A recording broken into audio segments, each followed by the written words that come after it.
I never saw it coming.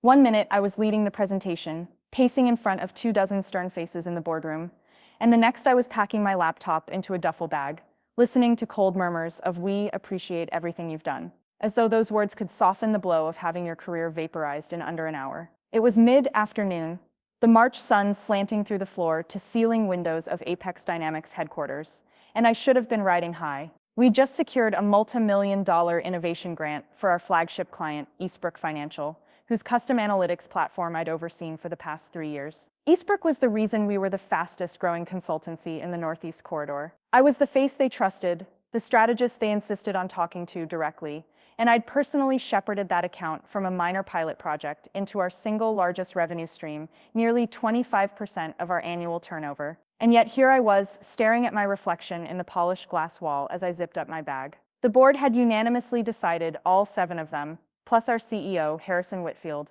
that it was time for fresh blood. Time, apparently, to install the boss's son, Jeremy Whitfield, as Senior Vice President of Client Services. A nepotistic maneuver so blatant it felt like an open betrayal. I closed my eyes and replayed the moment Deputy Chairwoman Avery Klein delivered the news. "Your contributions have been invaluable, Mark," she said, her voice smooth as silk. "But the board believes Jeremy's perspective will better position us for the next phase of growth. He'll assume your responsibilities effective immediately." She paused, offering a plastic smile that didn't touch her eyes. "We're confident this will be seamless." Seamless. I swallowed the lump in my throat. I wanted to ask how handing over my meticulously cultivated client relationships to a fresh MBA grad whose only qualification was his father's last name could possibly be seamless. But I didn't. My voice cracked when I managed. "Understood. Thank you for the opportunity." They'd torn the rug out from under me. I wasn't about to stamp my shoe on their toes. I took a deep breath, said my regrets to a handful of colleagues who'd lingered behind, those who'd peeked around corners to see what would happen to the department I'd built from scratch, and with as much dignity as I could muster, I left. Walking down the gleaming marble hallways I'd paced so many times, I felt detached, like I was watching someone else's life play out. My mind reeled. Eastbrook's annual renewal meeting was in 10 days. They expected to see me. They expected strategies, slide decks, my seasoned voice guiding them through risk matrices and market projections. Would they even let me speak? Would they understand why I'd vanished so suddenly? Would they consider me complicit in my own replacement, or would they sense the corporate dark arts at work? I forced my legs forward, panting as though I'd run a sprint, though I'd only covered 30 steps. By the time I reached the elevator lobby, the adrenaline had given way to a hollow ache. 2 anxiously standing junior managers offered sympathetic nods, but their pity was cut with fear, because anyone could be next. The elevator dinged, I stepped inside, rode down to the lobby, and burst into the sunshine, just as if someone had tripped a switch inside me. I breathed the cold March air, tasting both freedom and fear, and in that moment I thought of Eastbrook's COO, Muriel Davenport, a formidable woman with steely resolve and zero tolerance for corporate gamesmanship. I needed her on my side, or her company, which accounted for nearly half of Apex Dynamics' profits, would vanish faster than spring snow. My phone buzzed, a message from my wife, Ella. "How did it go?" I put my bag on the sidewalk and thumbed out a reply. "They've replaced me." No salutations, no explanations. She'd know what that meant. An hour later, I was home, still wearing my half-packed bag like a millstone. Ella greeted me at the door, concern etched across her face. Our daughter Sophie, 6 years old, chased after her cat, oblivious to my turmoil. I forced a smile. "Hey, pumpkin." I ruffled Sophie's hair. She giggled and ran off. "What happened?" Ella asked, leading me to the kitchen. "They let you go." I sank into a chair, unzipping my bag to retrieve my keys. Worse, they replaced me with the CEO's son. I laid the keys on the table like evidence. My words tumbled out. The meeting, the board's conniving silence, the pat on the back, and good luck out there. I felt foolish admitting how much it stung, but Ella listened without interrupting, her large brown eyes steady and sympathetic. "I'm so sorry," she said, wrapping me in a hug. "What are you going to do?" Her hair smelled like oatmeal. Sophie's drawing pad lay nearby, half filled with rainbow scribbles. "I'm going to fight," I said, but my voice wavered. "I can't just let them damage my reputation. Eastbrook will wonder where I went." I picked up one of Sophie's crayons and traced a circle on the table. "I've built trust with them. I've earned it." Ella kissed my temple. "Then remind them of that. Call Muriel. Explain everything. She's decent." She paused. "And if she decides to leave Apex because you're gone, they'll lose more than just a senior VP." She stood, motioning toward my bag. "Let me unpack those things." I watched her straighten my clothes in the bedroom, hearing her murmur, "Don't worry, we'll get through this." I nodded, unable to articulate how heavy hope felt when it stretched thin. Finally, the weight of exhaustion pulled me under, and I fell asleep to the hum of the ceiling fan. The next morning, I woke with purpose. I brewed coffee, logged into my email on my phone before anyone else was stirring, and drafted a message to Muriel. Subject urgent, account leadership transition. Hi Muriel, I hope you're well. I'm reaching out with an important update. As of yesterday, the board at Apex Dynamics has appointed a new senior VP of client services. Unfortunately, I'm no longer in that role. Before any formal announcements reach your team, I wanted to speak with you personally about the impact on our ongoing projects and next steps. Can we schedule a call today? Best regards, Mark Reynolds. I hesitated, thumb poised over. Send. My heart pounded. My finger trembled. Finally, I tapped. The email disappeared into the void. An hour later, my phone buzzed with a calendar invite titled Confidential Call Reynolds Davenport. I clicked join, just as Muriel's face appeared, her blurred office behind her. Her hair was pulled into a perfect bun, and she wore a crisp blazer as if she were about to issue indictments, not sit in a Zoom meeting. Mark, she said, cool but not cold. I presume this is about yesterday's memo. Thank you for taking the time. I began. My own living room looked tired behind me. I wanted to let you know before any auto emails or press releases went out. I'm no longer your point of contact. There's a new SVP, Jeremy Whitfield. I watched her expression tighten. I explained the circumstances, nepotism, the board's decision to favor the CEO's son over someone with a proven track record, and the timing. I'm concerned about deliverables for the Q3 rollout, I said. You have a strategic partner in me, but I may not be allowed to work on your projects going forward. Muriel studied me, her look unreadable. Then she let out a slow breath. I appreciate your candor, and for warning me directly.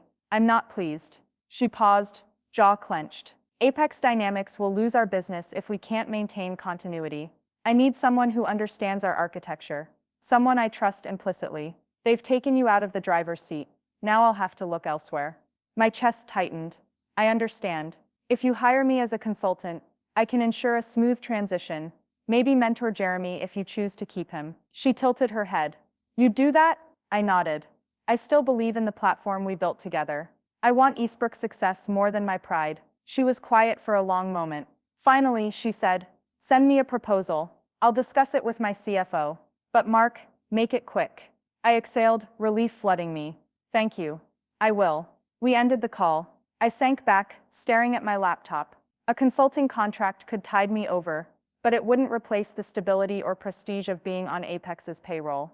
And I knew my position at the firm was all but destroyed.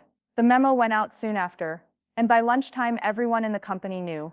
Mark Reynolds was gone, Jeremy Whitfield was in, and the $18 million Eastbrook account was in jeopardy. Over the next 2 days I drafted my consulting proposal. Hourly rates, milestone deliverables, a guarantee clause tying part of my fee to the retention of Eastbrook's account. I sent it to Muriel and heard crickets, nothing. Meanwhile, back at Apex, Jeremy showed up in the lobby wearing my old suit, waving to security as if he'd been part of the furniture all these years. I heard through the grapevine that he tripped over the code repository, sent a half-finished slide deck to a vice president, and asked his assistant for my contacts list. The grapevine was wrong, of course, but rumor took on a life of its own. A week in, whispers started, can he even handle the Eastbrook account? I sat in my home office and scrolled professional networking sites, watching as the seasoned industry headlines touted my departure as a strategic leadership refresh. Refresh was a nice euphemism for we screwed up. Then my phone buzzed. An email from Eastbrook's CFO, Harold Kim. Subject, Transition Plan Mark, thank you for your proposal. We value your expertise. However, our board believes it's best to have internal continuity. We will manage the transition with Apex's new leadership. We wish you well in your future endeavors. Harold, I stared at the words. They'd closed the door. Muriel had decided to stick with Apex. Gamble on Jeremy. Gamble on nepotism. Gamble on someone whose resume began at his father's elbow. A heavy despair settled over me. I paced my living room, the email at my fingertips, like a dead mouse I didn't want to touch. How could they throw away years of trust and empirical success for a fancy degree and a last name? I replayed Muriel's face in the Zoom call, not hostile, not angry, just determined. She'd done her due diligence and decided to bet on corporate memory over individual talent. In the days that followed, news rippled through the industry. Eastbrook issued a public RFP, inviting bids from multiple consultancies. Apex Dynamics scrambled to assemble responses. Their head of marketing, surprised by how spot on my proposal had been, said privately, "If we just kept Reynolds, we could have saved ourselves this scramble." But Jeremy carried on, grinning at board members, confident his father's influence would protect him. Late one night, I sat at my desk watching LinkedIn notifications pop up, platform surveys, pseudo-supportive messages from colleagues I barely knew, hyper-cheery, "Good luck, Mark," texts. My phone buzzed again, a text from Ella, gentle in its optimism. "We'll get through this." Sometimes it felt like she was talking to me, and sometimes I was talking to myself. Then came an invoice I couldn't bill, my final ethics training attendance certificate, courtesy of Apex HR, reminding me that confidentiality agreements stayed in force even after termination. They'd locked the door so tightly they left me stuck outside, unable even to tell our shared story. I leaned back, closed my eyes, and let my mind drift through early mornings, strategizing with Eastbrook's CIO, late nights, debugging integrations, the first champagne toast, when we hit $1 million in annual recurring revenue, the year we showed them how predictive modeling could save 30% of their operational overhead. All of that, and for what? A seat at the head table replaced by inheritance. My phone buzzed again. An email from a headhunter I'd never spoken to. Subject line, Opportunity SVP at Meridian Tech. I clicked. Meridian had just lost their own COO in a restructuring. They wanted someone to come in, steady the ship, build out their service line. I read the paragraphs with growing excitement. The description sounded like a mirror image of my old role, only better, more autonomy, a fully empowered leadership structure, a board that respected merit. My heart thumped. I forwarded the email to myself, then to Ella. Her reply was immediate. "That's your shot, go for it." I looked at my reflection in the darkened screen. The face I saw was bruised but not broken. Eastbrook might have closed the door, Apex might have thrown me away, and the board might still be patting themselves on the back for doing what's best for the company. But there was another world beyond those gleaming glass walls, a place where they still valued what I brought to the table. I closed my laptop, exhaled, and looked across my living room at Sophie, asleep on the couch with her cat curled beside her. Ella emerged from the kitchen with 2 mugs of tea. She placed one in my hand and nestled into the chair next to me. "To new beginnings," she said softly. I clinked my mug against hers. "To new beginnings," I echoed. And for the first time since I'd been replaced, I believed it. I stared at the blinking cursor on my screen. For a long moment, an open job offer from Meridian Tech, fresh and unfiltered, waiting for my signature. My hands trembled as I scrolled through the details. Senior Vice President of Client Solutions, full autonomy over hiring, clear reporting lines to the independent board. No whispers of nepotism here, no shadows of old alliances, just merit, delivered in black and white. I closed the laptop and exhaled, the tension that had coiled inside me unspooling just a little. Ella slid onto the couch beside me, squeezing my hand. "It's yours," she said quietly. I turned to her, eyes bright. I hope so. The truth was, I was terrified. I'd spent 3 years building a reputation at Apex Dynamics. In 10 days, I'd gone from insider to outcast. Now I was about to leap into the unknown again, only this time I wouldn't have a safety net. The phone rang. It was Lauren, the headhunter.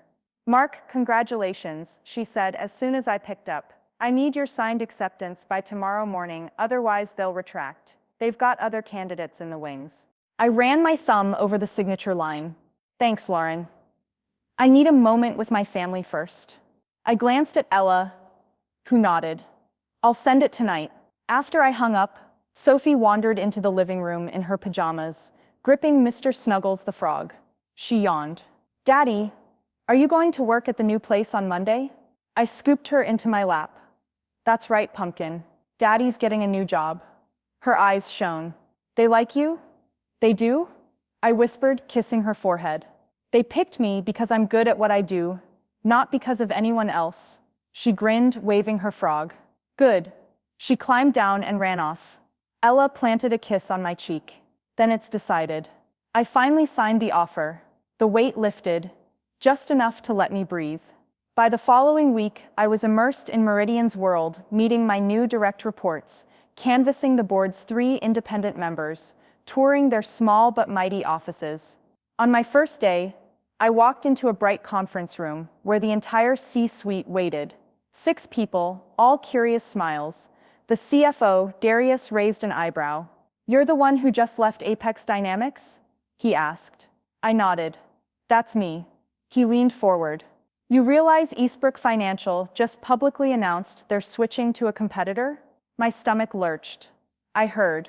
I had hoped they might reconsider. He tapped his pen. "It's fine. Their RFP process brings opportunities for Meridian. We're going to bid for that business, Mark. And we want you to lead it." A spark ignited in my chest. "Understood. I'll draft a proposal right away." Meridian's board had watched the Eastbrook drama unfold in the trade press. A sudden departure, a bungled handoff to Jeremy Whitfield, then public disappointment as the client cited missed deliverables and muddled communication. When I started at Meridian, my first task was clear: leverage my personal relationship with Muriel Davenport and reopen the door. That afternoon, I called her. "Muriel, it's Mark Reynolds. Meridian Tech here." Her voice was cool, reserved. "Mark, I wasn't expecting to hear from you." "I know. I want to apologize for pushing you into that RFP. Meridian's board wants me to lead a bid for your business. I have considerable experience on your analytics platform. I believe we can restore your confidence quickly." Silence. "Then send me the bid details by Wednesday. No more meetings with Apex until then." "Thank you," I said. Hope fluttering. "I'll be thorough." 3 days later, our proposal landed in Muriel's inbox. A phased rollout plan, clear milestones, penalty clauses for missed deadlines, and a price 5% more competitive than Apex's. We even included a bonus structure incentivizing us for every percentage point of operational savings above projections. I pressed send and felt, for the first time in weeks, something like control.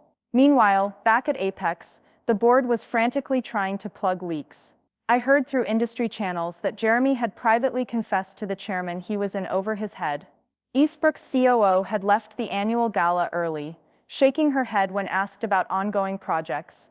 Murmurs spread that Eastbrook's RFP had landed in Meridian's hands because they wanted an alternative to that Whitfield kid. I smiled at that phrase, proof that the industry knew nepotism whenever it saw it. Then on Friday afternoon, my phone rang. The caller ID flashed Muriel. I answered before it could even stop ringing. "Mark," she began, her tone warmer than I'd dared hope. "I've reviewed your proposal with my CFO. We're ready to move forward. Meridian, you're on." My heart thundered. "Thank you, Muriel. We won't let you down." She laughed, a soft, relieved sound. "I hope not. Eastbrook's counting on it." On Monday, Meridian Tech held a launch meeting. I stepped into a high-security conference suite at Eastbrook's headquarters, not as a consultant from Apex, but as the head of Meridian's new engagement team. Muriel greeted me with a firm handshake. "Welcome aboard, Mr. Reynolds," she said. "We've already set up your workspace on the 12th floor. I expect we'll need you to hit the ground running." I laughed. "Consider me sprint ready." Over the next 2 months, I proved it. We migrated data pipelines with zero downtime, implemented predictive algorithms that shaved 3% off operational costs in weeks, and trained Eastbrook's analysts on the new dashboards. Where Jeremy had stumbled over basic SQL queries, my team and I delivered polished, bulletproof solutions. Eastbrook's board chair even sent me a thank you note praising Meridian's proactive communication and unwavering expertise. From that moment, I realized others in the family felt the old hierarchy threatened. I felt a familiar tightening in my chest, conflict looming again. Word of our successes spread. Meridian's revenues climbed, our stock ticked upward. I found myself at industry panels, asked to speak about best practices in client retention. Invitations poured in, podcasts, webinars, even a featured article in Consulting Today. My phone buzzed constantly with new opportunities. Meanwhile, Apex Dynamics faltered. At their next earnings call, they announced a 5% drop in quarterly revenue, attributing it to the loss of a key strategic partner. Jeremy's name was never mentioned, but everyone in the room knew what they meant. Rumor had it the CEO quietly rescinded Jeremy's title and moved him to a subordinate role in marketing. The board, chastened and embarrassed, launched an internal review of their leadership development practices, corporate speak for "let's never do nepotism again." One crisp morning, I opened the Wall Street consultancy report on my tablet, and saw a headline, How Meridian Stole Eastbrook and What Apex Dynamics Can Learn. The article detailed our approach, contrasted it with Apex's missteps, and wrapped with a pointed lesson: in consultancy, trust and competence always outrank pedigree. I closed the article and felt a surge of vindication, tempered by the knowledge that real success wasn't a revenge plot. It was about solving problems for real people. I locked my phone, walked out onto my balcony, overlooking the city skyline, and took a deep breath of November air. Below, traffic hummed, life went on, and for the first time in months, I felt at home. That evening, I celebrated at home with Ella and Sophie. I poured a glass of red wine for me, a juice box for Sophie, and we clinked glasses. To fresh starts, I said. And to doing things the right way, Ella added, smiling. Sophie beamed, holding up Mr. Snuggles. And to frogs. We toasted, laughter filling the room. Later, as Sophie drifted off to sleep with her frog and a bedtime story, I sat beside Ella on the couch. She leaned her head on my shoulder. You've come a long way, she murmured. I kissed her hair. We have. And I've learned that titles are temporary, but reputation is forever. She looked up at me, eyes shining. So what's next? I tapped my temple. I keep building. I keep earning trust. I keep proving that merit matters more than a name. She nodded, and we sat in contented silence, the hum of the city outside our window. The battle with Apex Dynamics had been brutal, but it had taught me something invaluable. When you anchor yourself in competence and integrity, no forced pedigree or boardroom maneuver can drag you under. You're the captain of your own career, and sometimes getting replaced is the jolt you need to set your course for waters far richer than you ever imagined.